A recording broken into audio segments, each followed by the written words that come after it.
Минатата сабота најавив едно прашање. Го поставив прашањето во врска со предпоследното Христово чудо што ќе го проучуваме, чудо на исцеление, мислам, иако има и други чуда кои што не ги разгледувавме во оваа тема, бидејќи ги проучуваме само Христовите исцеленија. Ова чудо е карактеристично исцелението на слепиот Вартимеј, односно синот на Тимеј, бидејќи тоа значи на арамејски Вартимеј. Иако е релативно добро познато чудо во Библијата, е карактеристично по две работи. Прво, за ова чудо не постои никаков коментар во книгата Копнежот на вековите. Во целата книга Копнежот на вековите овој настан не е споменат и не е коментиран од страна на Елена Вајт. Во некои други неизини книги она го споменува овој настан, меѓутоа не во контекст кој што ни помага да го разбереме подобро, како настан. Особено затоа што во врска со ова чудо, во Библијата постои нешто што мнозина го сметаат за противречност, за контрадикција, која што јас ја прочитав и го поставив прашањето што мислиме, дали е противречност, дали Лука погрешил или не во описот на овој настан. Оставени сме сами на себе, така да речем, значи немаме помош од Елена Вајт, немаме помош од Копнежот на вековите, оставени сме на себе си, на Библијата и на Светиот Дух да го разбереме овој настан. Ако го разбереме, од него ќе извлечеме една важна духовна поука. За таа цел, ќе ги прочитам јас сите три извештаи од сите три синоптички евангелија, кои што го споменуваат овој настан. Ќе отвориме поред, најпрво во Евангелието според Матеј. Евангелие според Матеј, 20 глава,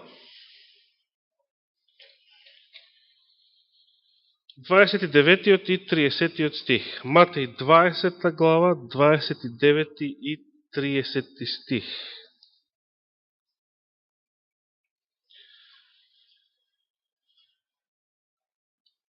Дали сме тука?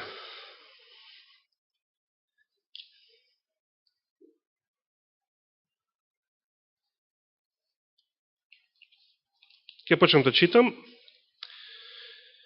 И кога излегуваше од Ерихон, што вели овој стих? Кога излегуваше од Ерихон, по него, значи по Христа, врвеше многу народ. И ете двајца слепи, седнати покрај патот. Штом чуе дека минува Исус, извика и рекоа: смилувај ни се, Господи, сине Давидов. А народот им заповеда да молчат. Но тие уште посилно викаа и велеа: смилувај ни се, Господи, сине Давидов. Интересно, истата титула, сине Давидов. И овие слепци го признаваат Христа за Месија. Она што теолозите од тоа време не го препознаа, не го разбраа и не го научија.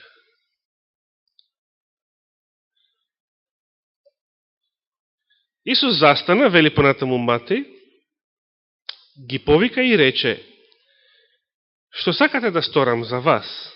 Тие му одговорија: да ни се отворат очите наши.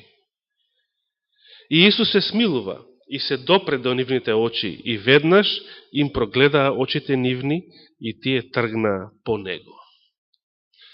Што забележуваме од извештајот во Матеј? Како прво никаде не читаме име, не го читаме тука Вартиме. Читаме само двајца безимени слепци, кои што Исус ги исцелил, кога? На излегување од Ерихон. Добро, да видиме сега што ни вели Матеј. Марко се извинам. Марко 10 глава. Иако Марко го доживуваме како второ Евангелие, затоа што таков е распоредот во Новиот Завет, сепак Марко е првото напишано Евангелие. Не само што е првото напишано Евангелие, туку Марко е извор за Евангелието според Лука и се разбира за Евангелието според Матеј, иако Матеј изворно го напишал своето Евангелие за евреите на арамејски јазик. Сепак Матеј, информациите што Марко ги запишал, се извор и за Матеј и за Лука. Се сеќавате во Евангелието според Лука на почетокот, уште кога ја прочувавме првата лекција ова тримесечие, Лука што запишува? Откако се грижливо и детално истражив и проучив. Лука ги истражил детално и грижливо сите извори со кои што располагал пред да го напише и за да го напише своето Евангелие. Ако Марко бил еден од тие извори, може ли Лука да не забележи нешто толку крупно, што го кажува Марко и што го кажува и Матеј? Што е тоа? Да отвориме, значи, Марко, 10 глава, 46 стих па понатаму. Марко, 10 глава, 46 стих. Еве што вели Марко: потоа пристигнаа во Ерихон и кога излегуваше Исус од Ерихон. Повторно истата ситуација, кога излегуваше од Ерихон, на излегување од Ерихон, со учениците своји и со многу народ. Тимеевиот син Вартимеј, кој беше слеп, седеше покрај патот и просеше. Гледка што може да ја сретнеме многу често околу нас и во 21. век. Седеше покрај патот и просеше. Па кога чу дека е тоа Исус од Назарет, почна да вика и да вели: Исусе, сине Давидов, смилувај ми се. И мнозине му велеа да молчи. Еве го истиот елемент. Народот му вели: молчи. Но тој уште повеќе викаше: сине Давидов, смилувај ми се. Исус застана и рече да го викнат. И го повикаа слепиот, говорејќи му: не плаши се, стани, те вика. Тој, кога ја фрли горната облека, стана и отиде кај Исус. А Исус, одговарајќи му, го запраша: што сакаш да сторам за тебе? Слепиот му рече: да прогледам, учителе. Или, како било во арамејскиот. Да прогледам рави, рабине. Исус му рече: оди си, верата твоја те спаси. И тој веднаш прогледа, па тргна патем по Исус. Дали забележувате разлики во однос на Матеј и неговиот извештај? Да, значи, прво, Матеј зборува за двајца, а Марко зборува само за еден, кој што го именува, иако само по презиме, син на некој си Тимеј. Матеј не наведува имиња, зборува за двајца, бидејќи Марко не споменува двајца. Тогаш е јасно дека Матеј знаел дека биле двајца од друго место, од друг извор, а не од Марко. Се разбира, Матеј може да знае, затоа што лично и тој се сеќавал. Бил еден од Христовите ученици, кој што бил присутен на овој настан. Која друга разлика ја забележуваме?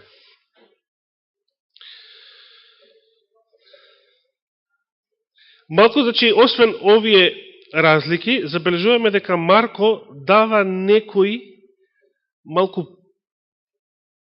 повеќе детали, малку е подолг извештајот во Марко,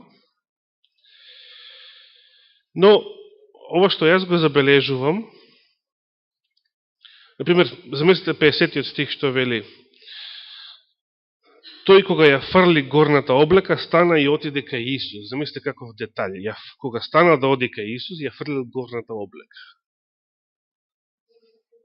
Да, значи, јасно е, и Марко и Матеј се сведоци на овој настан. Се сеќаваат на нешто. Но тоа не беше битното. Она разлика што јас ја забележувам е во последниот стих, 52-иот. Во Матеј како Исус ги излекувал двајцата? Се сеќаваме ли? Ги допре.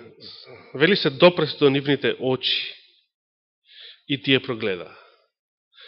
Тука како го исцелува Вартимеј, едниот? 52 стих. Исус му рече: оди си, верата твоја те спаси. И тој веднаш прогледа, па тргна патем по Исус. Разлика. Марко не споменува допирање.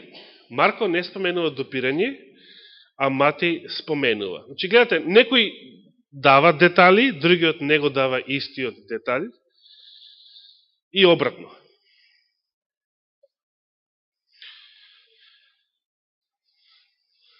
Да поставиме прашање. Ги допрел Исус кој ги исцелил или не ги допрел? Како ќе одговориме на ова прашање? Ги допрел. Од каде знаеме дека ги допрел? Па затоа што Матеј кажува дека ги допрел. Тоа што Марко не го кажува тоа, не е противречност, никаква. Едноставно Исус ги допрел, ги излекувал и потоа рекол, обрекајќи му се конкретно на Вартимеј, едниот од нив: оди си, верата твоја те спаси. Значи, ако комбинираме извештајот на Марко и Матеј, ќе добиеме подобра слика како изгледал настанот. Но тоа не е се. Оно што најмногу зачудува е разликата што се наоѓа во Евангелието според Лука. Јован, значи, не коментира за овој настан, не го споменува, само тројцата синоптички евангелија. Евангелисти тоа го прават. Ќе отвориме сега во Лука, 18 глава, последните стихови од Лука 18 глава.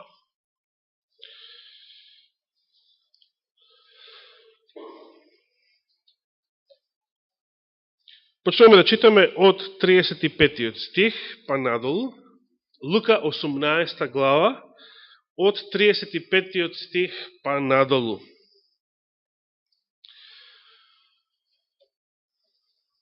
Почнем да читам.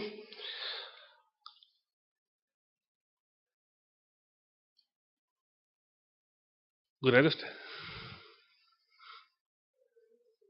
Добро. А додека се приближуваше тој до Ерихон, еден слеп човек седеше крај патот и питаше, вели овој превод. И штом чу дека покрај него минува народ, праша: што е тоа? Му кажаа дека минува Исус од Назарет. Че слеп седи, проси, слуша гужва, галама, народ. Што се случува? Што е тоа? Минува Исус од Назарет. Тогаш тој извика и рече: Исусе, сине Давидов, смилувај ми се. Сличност со претходните две евангелија. И следнава сличност, исто така е спомената, оние што одеа напред го опоменаа да молчи. Но тој уште погласно викаше: Сине Давидов, смилувај ми се. Интересно, и Лука не го споменува името Вартимеј, значи го представува како анонимен, иако Марко му бил извор, значи можел да научи од Марко како се викал човек. Но тоа не било толку битно. Лука го пише во своите евангелие за незнабожците и не сака да ги замара своите читатели со арамејското име на овој човек, со нешто семитско или еврејско. Лука ги избегнува сите арамејски или еврејски називи.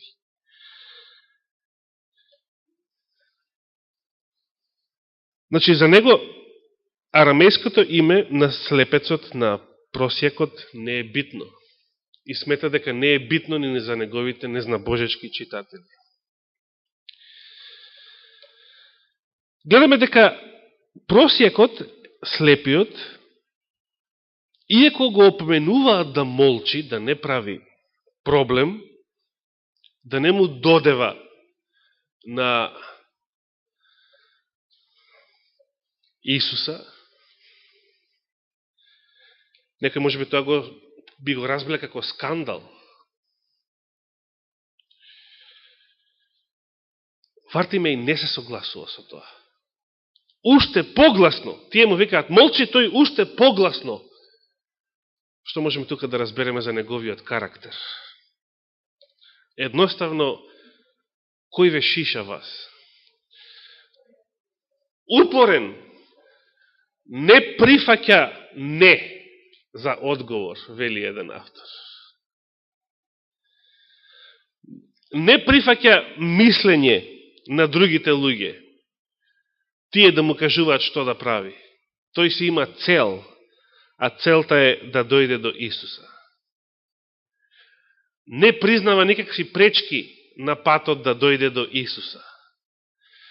Постојат ли во нашиот живот такви пречки? Постојат ли луѓе, например, кои што ќе ве одвратат како некој што одеа напред во толпата, кога му велеа на Вартимеј да молчи, да го обесхрабрат, може би да се откаже, да беше послаб карактер, ќе се откажеш, ќе се повлечеш. Но не, тој имаше цел и во својата упорност уште погласно викаше за да биде чуен од Исуса.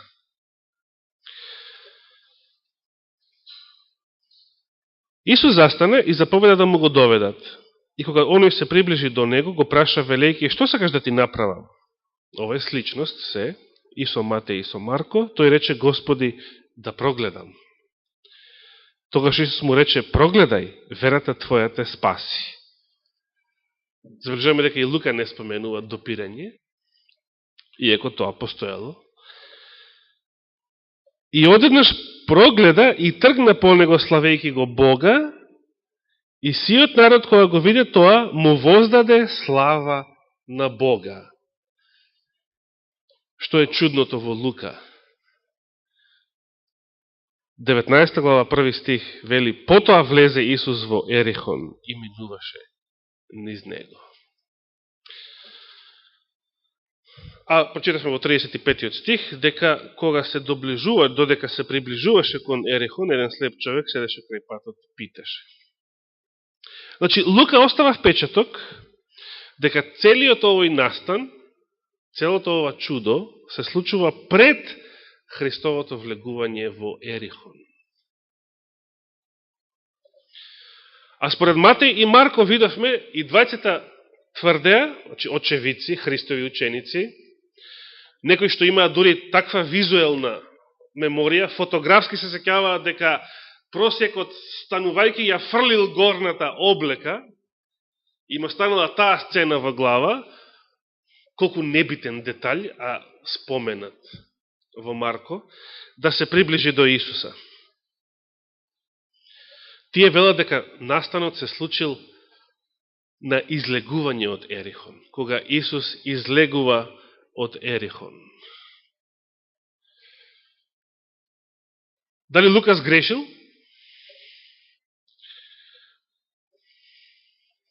Постојат теолози денес на Адвентичката црква што тврдат дека Лукас грешил. Ништо подобри и ништо попаметни од теолозите во првиот век. Всушност, тие беа каде попаметни.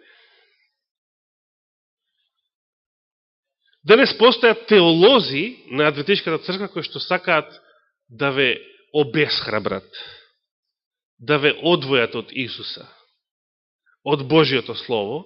Може би лично не сакаат, но тоа го прават, сакале или не сакале. А некои ги има кои што тоа намерно го прават. Кои што свесно играат улога на какол, посаден од непријателот во господовата нива.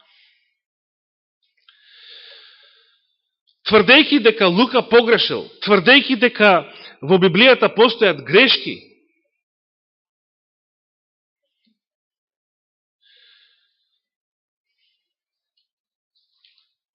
ќе споменам уште еднаш, не е на одмет да споменам,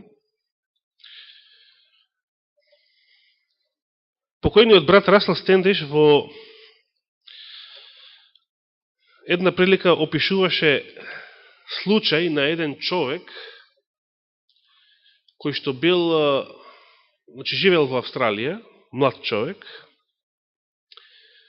кој што бил комунист и дури бил учесник во некои борбени терористички акции. Герилец.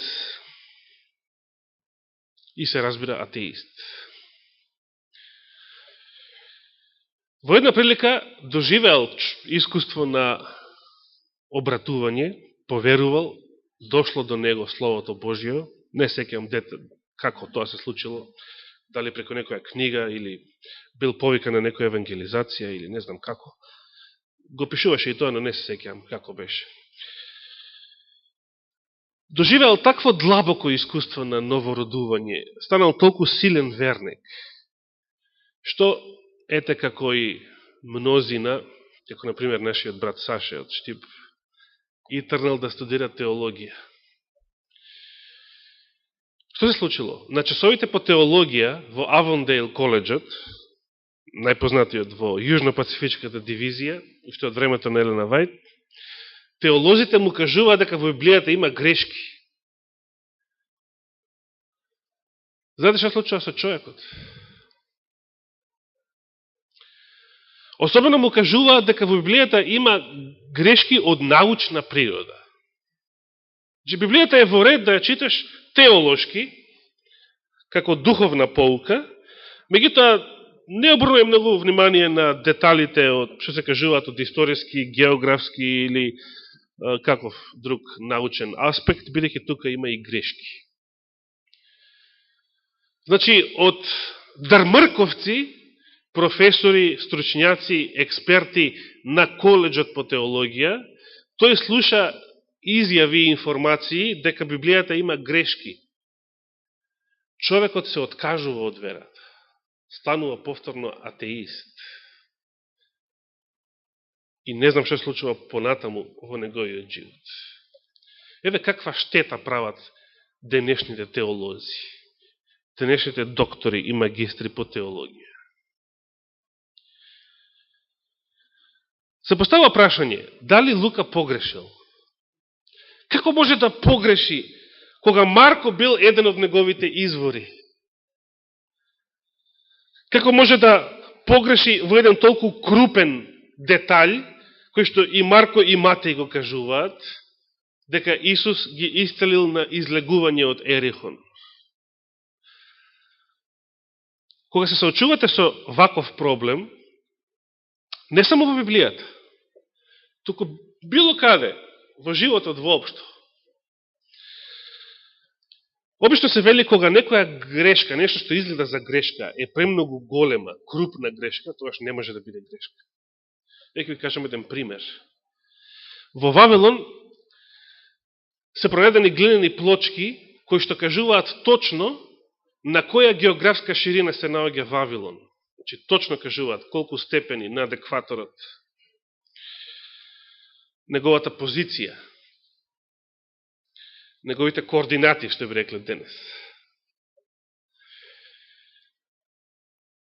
Археолозите кои што тоа го открили и научниците кои што тоа го проучиле и кога ги биле преведени, заклучуваат дека таа информација што се наоѓа на глинената плочка е многу погрешна. Не е ситна грешка, туку е многу погрешна.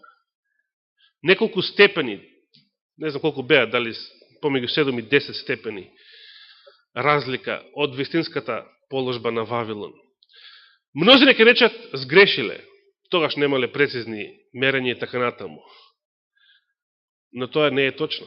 Вавилонците имале прецизни мерења, не само за координати на некоја местоположба на земјата, прецизни мерења за еден куп астрономски величини.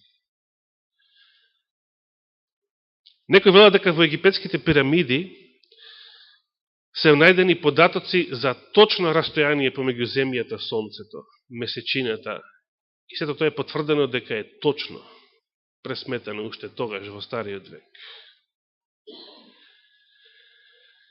Со други зборови, ако грешката што ја направиле вавилонците, ако било воопшто грешка, е мала, ситна, тогаш може да речеме дека е грешка.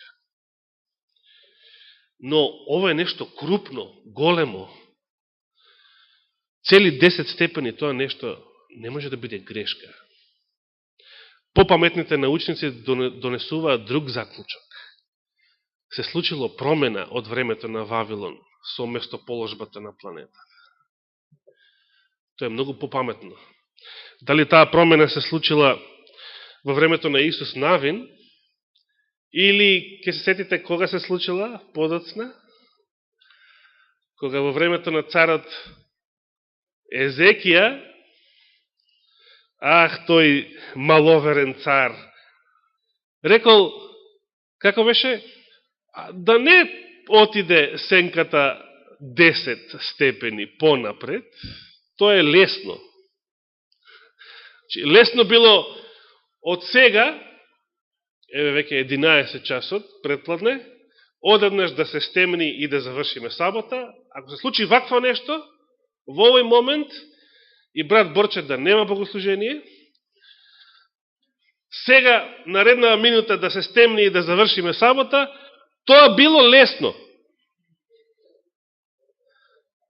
Наместо тоа, вели да се врати 10 степени денот наназад. Што вели брат Данило, и на тие 15 години што му беа продолжени за живот, тој сакал уште 10 часа повеќе да му биде продолжен. Не знаеме кога се случила таа промена, но каде е попаметен заклучокот дека вавилонците не погрешиле. Не е веројатно да се направи толку крупна грешка за оние кои што биле прецизни инаку во се друго, кога се работи за мерење на астрономски величини. Така и Лука не е можно да сгрешил во ваква крупна работа, кога го имал Евангелието според Марко пред себе, ги имал и другите извори, и самиот тврди дека откако се добро истражив, откако се детално истражив, не може да биде грешка, туку може да биде нешто друго. Лука ни дава поширока слика. Ако сега го ставиме и Лука во мозаикот, дали можеме да добиеме поширока слика што се случило? Можеме. Дали Лука споменува двајца? Не. Само Матеј споменуваше двајца. Сега внимавајте. Но Лука, за разлика од Марко и Матеј, само Марко го споменува по име, едниот, но Лука, за разлика од претходниве евангелисти, вели дека ова се случува пред Ерихон. Кој заклучок можеме да го донесеме кога ќе ги земеме предвид податоците на сите тројца? Затоа се нарекуваат синоптици. Добиваме комплетна слика од сите тројца, како го опишуваат настанот. Значи, кога Христос влегува во Ерихон, се доближува до Ерихон, има еден, нема двајца. И тоа е Вартимеј. Сега, ова не можеме да го докажеме, но веројатно е така. Во првиот обид, тој се труди, го вика Исуса, му викаат да молчи, ќути, гужвата е веројатно поголема пред Христос да влезе во Ерихон, гужвата народ околу него. Во таа прилика Исус не го забележува слепиот. Си влегува во Ерихон, се случува тоа што се случува во Ерихон, случајот со Закеј, параболата со 10 мини, што ги кажува, или златници во различни преводи. И дури на излегување од Ерихон, а што прави Вартимеј за тоа време, се откажал. Се разбира не. Веќе видевме дека е имал цврст и упорен карактер. Во меѓувреме, не само што не се откажал, туку Вартимеј почнал да рекламира во своето друштво дека дошол Исус во Ерихон. И заедно со него му се придружува друг слепец, Просијак, чие што име не ни е кажано никаде. И сега двајцата го чекаат Исуса на излегување. Се разбира, Лука можел да напише по-детално дека навлегување било вака, а дури самото исцеление на излегување од Ерихон, но само затоа што тој детај не ни е опишан, може би и нема да звучал.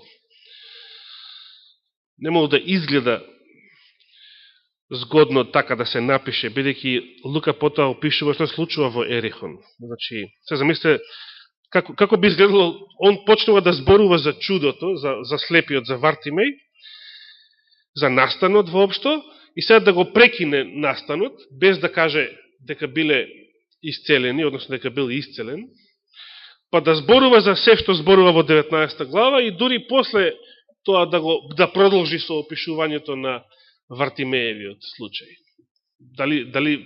Дали е згодно така да се опишуваат работите? Се разбира не. Затоа Лука кога го опишува настанот, иако на почеток вели дека се случува навлегување во Ерихон, сепак тој штом фатил да зборува за слепецот и неговиот случај, го опишува до крај. Бидејќи не е згодно да го прекине раскажувањето, да продолжи со Закеј и Христовата парабола и дури потоа на излегување од Ерихон да продолжи со исцелувањето на слепиот. Така нито еден автор така не прави, не опишува. Лука само ни помага да добиеме комплетна слика. Исцелувањето на двајцата се случило кога Христос излегува од Ерихон. А Вартимеј бил присутен и на влегување, едниот од нив, и на излегување од Ерихон. И токму тоа ни помага да разбереме дека не само што нема противречност во Библијата, туку да разбереме колку Вартимеј бил решен и упорен да дојде до Исуса. Не само што не се откажал првиот пат, туку уште посилно викал. Туку кога не успеал да го привлече Христовото внимание и Христос си влегол во Ерихон, не се откажува ни тогаш. Не само што српливо го чека да излезе од градот, а сигурно Христос се задржал во градот бајаги време. Туку во меѓувреме го рекламира Христовото доагање. Носи друг пријател, слепец, да го чекаат Христа на излегување. Вартимеј е карактер на слепец, кој што кога се уште е слеп, пред да прогледа, е цврст и упорен во својата намера да дојде до Христа и се уште пред да прогледа станува мисионер, го рекламира Христовото доаѓање, па привлекува други слепци да дојдат кај Исуса заедно со Него. Што сме ние денес, браќи и сестри? Дали сме слепци или сме некои што одамна прогледале? Јас познавам лица кои што пред да поверуваат, веќе биле мисионери на други. Не знам со нас дали тоа било случај, веројатно со повеќето не може тоа да биде случај, дори откако сме поверувале. Јас познавам луѓе кои што пред да се крстат, станале не само по-ревни и по-духовни, туку навистина поголеми сведоци, мисионери, не само од крстени верници, од други крстени верници, туку од множина други проповедници. Вартеме е пример на такви луѓе, иако таму се работило за вистинска, буквална слепотија. Меѓутоа и благословот што го добиле и тој и неговиот другар бил исто толку голем. Како и оно што сме го примеле ние, тогаш кога прогледавме. Бев слеп и прогледав. Тоа е еден од стиховите во песната која што ја слави Господовата милост. О Божија милост чудесна. Меѓутоа, дали сме цврсти и упорни како Вартимеј? Не секој од нас е.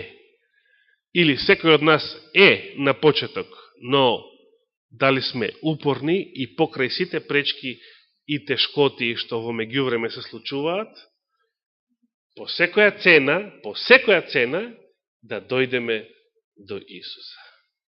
Нека Господ ни даде таква упорност и таква решеност во нашите намери. Нека му е фала и слава. Амин.